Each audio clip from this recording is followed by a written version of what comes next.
সকলোৱে কয় ভালপোৱা দিলে ভালপোৱা পাবা, সন্মান দিলে সন্মান পাবা।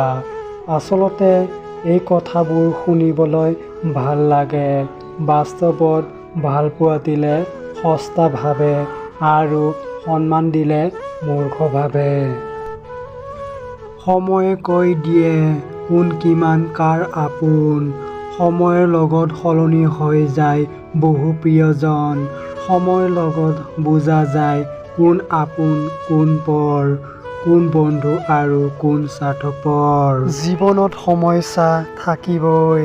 মনটো শান্ত ৰাখিলে জ্ঞান আৰু বিবেক বাঢ়িব আৰু বেছি চিন্তা কৰিলে নিজৰ শৰীৰটো বহন কৰা কঠিন হৈ পৰিব।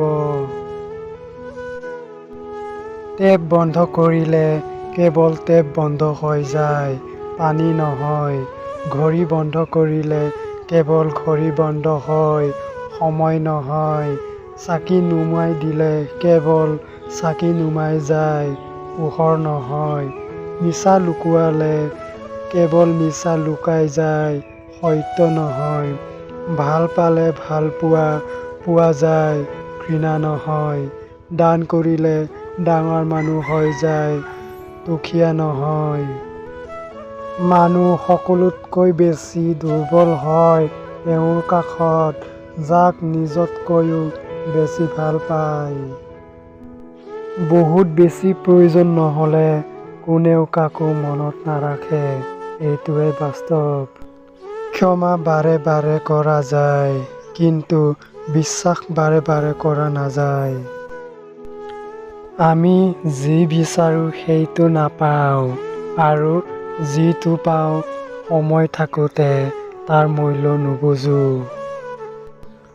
যিমান সহজে কাৰোবাক ভাল পোৱা যায়, সিমান সহজে কাৰোবাক পোৱা নাযায়।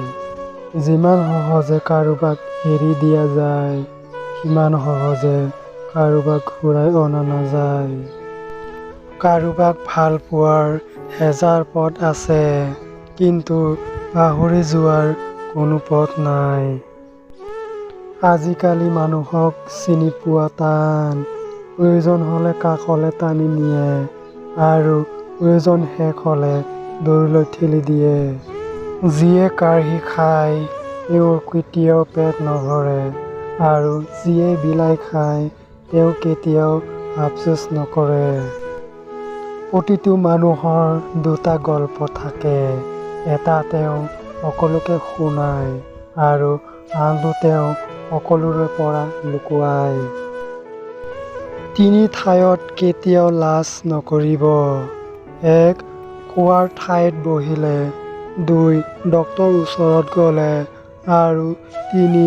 পঢ়া শুনা কৰিব গ'লে। ধন্যবাদ বন্ধুসকল ভিডিঅ'টো শেষলৈ চোৱাৰ বাবে আৰু ভিডিঅ'টো ভাল লাগিলে এটা লাইক কৰি দিব আৰু চেনেলটো ছাবস্ক্ৰাইব কৰিবলৈ একেবাৰে নাপাহৰিব। জয় আই অসম। ধন্যবাদ।